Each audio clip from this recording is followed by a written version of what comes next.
جو پلازموڈیم ہے یہ ایک پیراسائٹ ہے، ٹھیک ہے نا، اور یہ جانوروں میں کیا کرتا ہے، ملیریا کی اپنی تعداد بڑھا کر ملیریا کی وجہ بنتا ہے، ٹھیک ہے۔ تو یہ پلازموڈیم پھیلتا کس کے ذریعے ہے، یہ مچھروں کے معدے میں پرورش پاتا ہے، ان کے سلائیوری گلینڈ میں، اور پھر آگے دوسرے جانداروں میں منتقل ہو جاتا ہے، ٹھیک ہے۔ یہ 4 مشاہدات آپ کو آنے چاہیے کہ ملیریا اور دلدلی علاقوں کے درمیان کوئی تعلق ہے۔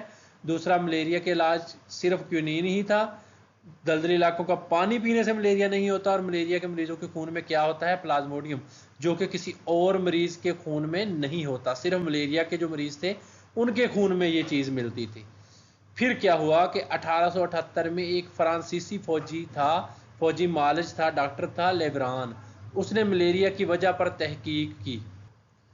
اس نے تحقیق کیا کی کہ اس نے ایک ملیریا کے ایک مریض کا خون لیا اور مائکروسکوپ کے نیچے اس کا معائنہ کیا، ٹھیک ہے نا، مائکروسکوپ کے نیچے اس کا کیا کیا جی، معائنہ کیا مریض کا خون لے کر۔ اس نے خون میں کچھ خوردبینی جانداروں کو دیکھا۔ خوردبینی جاندار کون سے ہوتے ہیں، مائکروسکوپک آرگنیزمز۔ ہم نے پڑھا تھا نا کہ مائکرو بایولوجی کیا ہے، مائکرو آرگنیزم کا خوردبین کی طرف مدد سے مطالعہ۔ ان خوردبینی جانداروں کو اس نے پلازموڈیم کا نام دے دیا جی۔ اب یہاں تک جو پلازموڈیم ہے نا وہ دریافت ہو چکا ہے۔ پھر ان مشاہدات کے بعد دوسرا مرحلہ آپ نے کیا پڑھا تھا جی، بایولوجیکل پرابلم کو حل کرنے کے لیے ہائپوتھیسس بنانا۔ ہائپوتھیسس ایک عارضی بیان ہوتا ہے جو صحیح بھی ہو سکتا ہے، غلط بھی ہو سکتا ہے۔ یہ بایولوجسٹ کا کام ہے کہ جب تجربہ کرے گا، اگر ہائپوتھیسس صحیح ہوگا تو وہ تجربات اسے صحیح ثابت کر دیں گے، تجربہ صحیح نکل آیا ہائپوتھیسس کے مطابق۔ اگر نہیں صحیح نکلا تو وہ ہائپوتھیسس کیا ہوئے گا، ریجیکٹ ہو جائے گا، مسترد ہو جائے گا۔ ہائپوتھیسس کیا بنایا، ان مشاہدات اور دریافتوں پر جب بایولوجسٹ نے غور کیا اور ایک ہائپوتھیسس تیار کیا کہ پلازموڈیم ملیریا کی وجہ ہے۔ دیکھیں اس مسئلے کو حل کرنا ہے، بایولوجیکل مسئلہ نمبر 1 حل کرنا ہے کہ ملیریا کا سبب کیا ہے۔ تو انہوں نے ایک دفعہ نا ہائپوتھیسس عارضی سا بنا دیا ہے، ابھی پکی بات نہیں ہے، بس بنا دیا ہے، ایک بات جو ہے وہ کر دی ہے ان مشاہدات کی بنیاد پر کہ جو پلازموڈیم ہے نا وہ ملیریا کی وجہ ہے۔ اس کے بعد بنانی تھی ڈیڈکشن۔ ڈیڈکشن ہائپوتھیسس سے بنائی جاتی ہے۔ ڈیڈکشن میں 2 الفاظ میں نے آپ کو بتایا تھا کہ استعمال کیے جاتے ہیں، اگر اور تو، ٹھیک ہے نا، اگر اور تو، اگر ایسا ہے تو ایسا ہوگا۔ کیا تھا، انہوں نے اس ہائپوتھیسس کو درست ماننا پڑتا ہے۔ ایک دفعہ ہائپوتھیسس غلط بھی ہو نا اس کو درست ماننا پڑتا ہے، کیونکہ اس کو درست نہ مانیں گے تو اس پہ تجربات نہیں ہو سکتے، اس پر آگے جا کے کرنے ہیں تجربات، تو پھر اس کو ایک دفعہ درست مانا اور ایک منطقی نتیجہ یہ نکالا جسے ہم ڈیڈکشن کہتے ہیں، یعنی کہ ایک نتیجہ بھی نکال لیا۔ ڈیڈکشن کیا تھی، یہ تھی کہ اگر اف اینڈ دین کی منطق استعمال ہوتی ہے، ٹھیک ہے نا، اگر پلازموڈیم ملیریا کی وجہ ہے تو پھر ملیریا کے تمام مریضوں کے خون میں پلازموڈیم ہونا چاہیے۔ ظاہری بات ہے یہ ایک ڈیڈکشن ٹھیک بھی لگ رہی ہے، یہ ایک نتیجہ ٹھیک بھی لگ رہا ہے کہ اگر پلازموڈیم ہی، پیراسائٹ پلازموڈیم جو ہے وہی مچھر ملیریا پھیلاتا ہے، وہی پلازموڈیم ملیریا پھیلاتا ہے، تو پھر ملیریا کے تمام مریضوں کے خون میں پلازموڈیم موجود ہونا چاہیے۔ تو یہاں تک مشاہدات، ہائپوتھیسس اور ڈیڈکشن تیار کر لی گئی ہیں، ٹھیک ہے۔ تو یہ ملیریا کا سبب کیا ہے اس پر بات ہو رہی ہے، یعنی کہ بایولوجیکل جو مسئلہ نمبر 1 تھا ملیریا کے بارے میں اس پر بات ہو رہی ہے۔ اچھا جی، آگے تھا اب مرحلہ تجربات کا۔ جو ڈیڈکشن بنائی تھی، ہائپوتھیسس یہ تھا کہ جو پلازموڈیم ہے وہ ملیریا کی وجہ ہے، اور ڈیڈکشن اس سے یہ نکالی گئی کہ اگر پلازموڈیم کی وجہ سے ملیریا ہوتا ہے تو ملیریا کے تمام مریضوں کے خون میں پلازموڈیم ہونا چاہیے۔ تو اب اس چیز پہ کرنا تھا تجربہ کہ جو پلازموڈیم ہے وہ ملیریا کے تمام مریضوں کے خون میں ہے کہ نہیں۔ تو اس کے لیے انہوں نے کیا کیا کہ اس ڈیڈکشن کو ٹیسٹ کرنے کے لیے بایولوجسٹ نے تجربات کیے۔ انہوں نے ملیریا کے 100 مریضوں اور 100 صحت مند افراد کے خون کے نمونوں کا خوردبینی معائنہ کیا، یعنی کہ مائکروسکوپ کے نیچے، خوردبین کے نیچے انہوں نے 200 سیمپل ٹیسٹ کیے، 200 جو خون کے نمونے تھے وہ ٹیسٹ کیے۔ ان میں سے 100 ایسے افراد تھے جن کو ملیریا تھا اور 100 صحت مند افراد تھے، ٹھیک ہے۔ اب ان تجربات میں ایک چیز آپ غور کریں کہ پچھلے اپنے لیکچر میں پڑھا تھا کہ ایک تجرباتی گروپ ہوتا ہے اور ایک کیا ہوتا ہے جی کنٹرول گروپ ہوتا ہے. ان تجربات میں جو ملیریا کے مریض تھے نا وہ تجرباتی گروپ تھے, ٹھیک ہے نا, جن کو ہم ٹیسٹ کر رہے ہیں. جو صحت مند افراد تھے وہ کنٹرول گروپ تھے, ٹھیک ہے نا. جو صحت مند گروپ ہوتا ہے کسی بھی ایکسپیریمنٹ میں, جن پہ آپ کسی قسم کا تجربہ نہیں کر رہے ہوتے, اس کو ہم ہمیشہ کنٹرول گروپ بولتے ہیں, ٹھیک ہے. پھر ان تجربات کا نتیجہ کیا نکلا؟ اب جو نتیجہ نکلنا ہے نا اس نے ہائپوتھیسس کو صحیح ثابت کرنا ہے یا غلط ثابت کرنا ہے, ٹھیک ہے نا. نتیجہ نکل چکا ہے کہ ملیریا کے زیادہ تر مریضوں کے خون میں پلازموڈیم موجود تھا. تو اب ہمارا ہائپوتھیسس کیا تھا کہ جو پلازموڈیم ہے وہ ملیریا کی وجہ ہے, اور تجربے نے بھی یہ بات پھر صحیح ثابت کر دی, کیونکہ ان کے خون میں جو ملیریا کے مریض تھے ان کے خون میں کیا نکلا ہے جی, پلازموڈیم نکلا ہے. تو پھر یہ ہائپوتھیسس کیا ہو گیا, یہ نتیجہ اس ہائپوتھیسس کو درست ثابت کرتا ہے کہ پلازموڈیم ملیریا کی وجہ ہے. تو جو بایولوجیکل پرابلم نمبر 1 تھی نا کہ ملیریا کی وجہ کیا ہے, وہ صحیح ثابت ہوگی. اس کا جو جواب ہے وہ مل گیا ہے کہ پلازموڈیم ہے, جو پلازموڈیم ہے یہ ملیریا کی وجہ ہے. اب بایولوجیکل پرابلم نمبر 2 تھی, جو بایولوجیکل مسئلہ 2 تھا وہ شروع ہوتا ہے. اس کے لیے بھی یہی سٹیپس ہوں گے, مشاہدات کرنے ہیں, ہائپوتھیسس بنانا ہے, ٹھیک ہے نا, اور پھر ڈیڈکشن بنانی ہے, تجربات کرنے ہیں, نتائج ہیں, سارا کچھ وہی ہے, بس پرابلم بدل گئی ہے. پہلے پرابلم تھی کہ ملیریا کی وجہ کیا ہے, اب پرابلم یہ ہے کہ پلازموڈیم کس طرح انسان کے خون میں داخل ہوتا ہے. یعنی کہ یہ وجہ تو پتہ چل گئی کہ پلازموڈیم کی وجہ سے ملیریا ہوتا ہے. اب یہ معلوم کرنا ہے کہ انسان کے خون میں کیسے داخل ہوتا ہے. جب تک اس کا داخل ہونا نا ہمیں پتہ چلے گا خون میں کس طرح یہ انٹر ہوتا ہے, تب تک اس کو مزید سمجھنے کے لیے, اس بیماری کی پیچیدگیوں کو, اس سے بچاؤ کے لیے مشکل ہے. اور یہ سمجھنا کہ کون اس کو لے کر آتا ہے خون میں, پھر تب تک ہم اس چیز سے بچاؤ نہیں کر سکتے. تو اگلا بایولوجیکل مسئلہ یہ جاننا تھا کہ پلازموڈیم انسانی خون میں کیسے داخل ہوتا ہے. تو بایولوجسٹ کے پاس درج ذیل مشاہدات موجود تھے, یعنی کہ یہ مشاہدات پہلے سے موجود تھے جو پچھلی ریسرچ تھی. پہلا مشاہدہ یہ تھا کہ ملیریا کا دلدلی علاقوں سے تعلق ہے, یعنی کہ ملیریا کا تعلق دلدلی علاقوں سے ہے, ٹھیک ہے. دوسرا مشاہدہ یہ تھا کہ دلدلی جگہ کا پانی پینے سے ملیریا نہیں ہوتا تھا. اب یہ دیکھیں کہ یہ ایک انٹرسٹنگ چیز تھی کہ دلدلی علاقوں میں موجود لوگوں کو ملیریا تو ہوتا ہے لیکن وہاں کا پانی پینے سے نہیں ہوتا, ٹھیک ہے نا. تو کسی اور وجہ سے ہوتا ہے, وہ وجہ ڈھونڈنی تھی. وہ وجہ تھی مچھر کی وجہ سے ملیریا ہوتا تھا. آگے جا کر پھر بعد میں وہ دریافت ہوئی تھی, یعنی کہ پانی پینے کی وجہ سے ملیریا کا کوئی لنک نہیں تھا. جب بایولوجسٹ نے ان مشاہدات پر غور کیا تو انہوں نے سوچا کہ پلازموڈیم دلدلی پانی میں موجود نہیں تھا, یعنی کہ جو دلدلی پانی لوگ پیتے تھے نا اس دلدلی پانی میں نا پلازموڈیم نہیں تھا, اس کی وجہ کوئی اور تھی, ٹھیک ہے نا. اب پھر اس پر کام شروع ہوا, یعنی کہ پھر بایولوجیکل پرابلم کو حل کرنے کے لیے جو بایولوجیکل پرابلم نمبر 2 تھی یہ کہ پلازموڈیم کس طرح خون میں داخل ہوتا ہے, اس کے لیے سارا وہی بایولوجیکل طریقہ کار شروع ہوتا ہے دوبارہ. سب سے پہلے کیے جی مشاہدات. 1883 میں ایک معالج A.F.A. کنگ نے 20 مشاہدات کی فہرست بنائی. کتنے کی؟ 20 کی. یہ سوال MCQs کے طور پر پوچھا جا سکتا ہے. اس کے کچھ اہم مشاہدات یہ تھے. اب یہ بڑا امپورٹنٹ شارٹ کویسچن ہے کہ A.F.A. کنگ کے 3 یا 2 مشاہدات لکھیں. یہ شارٹ کویسچن کئی دفعہ بورڈ کے ایگزام میں پوچھا گیا ہے, شارٹ کویسچن ہے, یہ بڑا امپورٹنٹ ہے, ٹھیک ہے نا. یعنی کہ سب سے پہلے جو مشاہدہ تھا A.F.A. کنگ کا وہ یہ تھا کہ وہ لوگ جو باہر سوتے تھے ان میں ملیریا ہونے کے امکانات ان لوگوں کے مقابلے میں زیادہ تھے جو اندر سوتے تھے, ٹھیک ہے جی. یعنی کہ جو لوگ باہر سوتے تھے ان میں ملیریا زیادہ ہوتا تھا, جو لوگ کمروں میں سوتے تھے ان میں ملیریا کم ہوتا تھا. اب یہ سارے جو چیزیں ہیں نا, سارے مشاہدات اب یہ مچھروں کی طرف ہی جا رہے ہیں, ٹھیک ہے نا. وہ لوگ, اب دوسرا مشاہدہ, یہ پہلا ہو گیا, کہ جو باہر سوتے ہیں ان کو ملیریا زیادہ ہوتا ہے, جو اندر سوتے ہیں ان کو کم ہوتا ہے. دوسرا, وہ لوگ جو باریک مچھردانی کے نیچے سوتے تھے ان میں ملیریا ہونے کے امکانات کم تھے, اور ان لوگوں کے مقابلے میں جو مچھردانی استعمال نہیں کرتے تھے. مطلب جو لوگ مچھردانی کا استعمال کرتے تھے ان میں ملیریا نہیں ہونا تھا, ٹھیک ہے نا. اب یہ چیز بھی کیا ہے, مچھروں کی طرف ہی لے کر جا رہی ہے کہ مچھردانی میں مچھر ہی تو داخل نہیں ہوتا نا.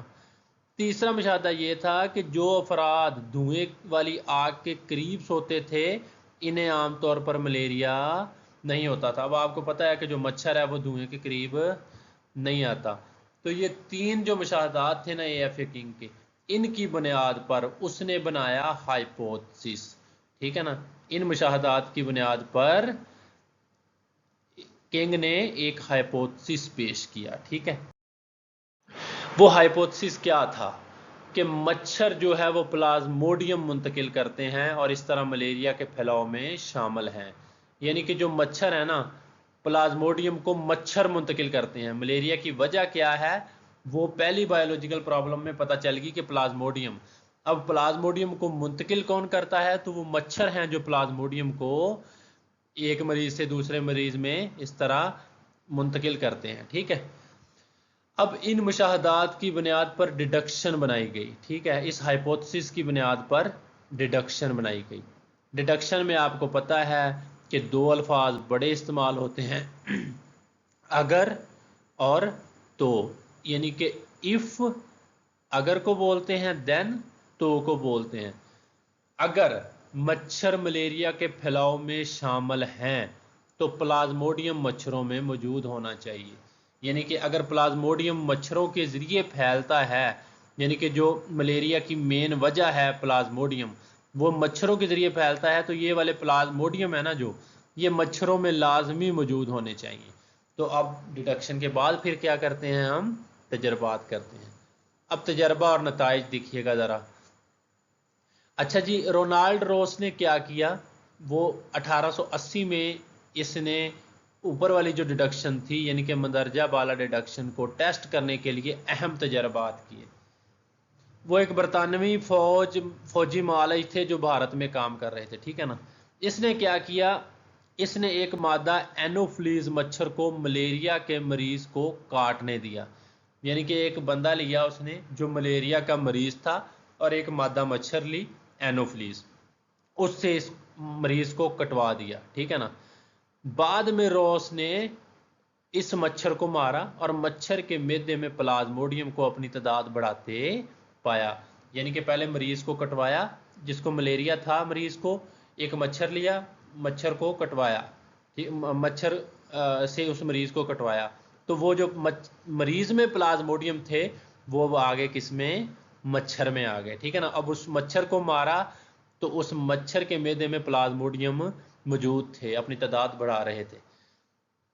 اگلے تجربے کے طور پر اس نے سوچا, اب اس نے تجربہ وہ نہ کیا نہیں ہے, اس نے سوچا, ٹھیک ہے, کہ ایک متاثرہ مچھر جس میں پلازموڈیم موجود تھا, یعنی کہ ایک ایسا مچھر جس میں پلازموڈیم موجود تھا پہلے ہی, اس کو کسی صحت مند شخص کو کاٹنے دیا جائے, ٹھیک ہے نا.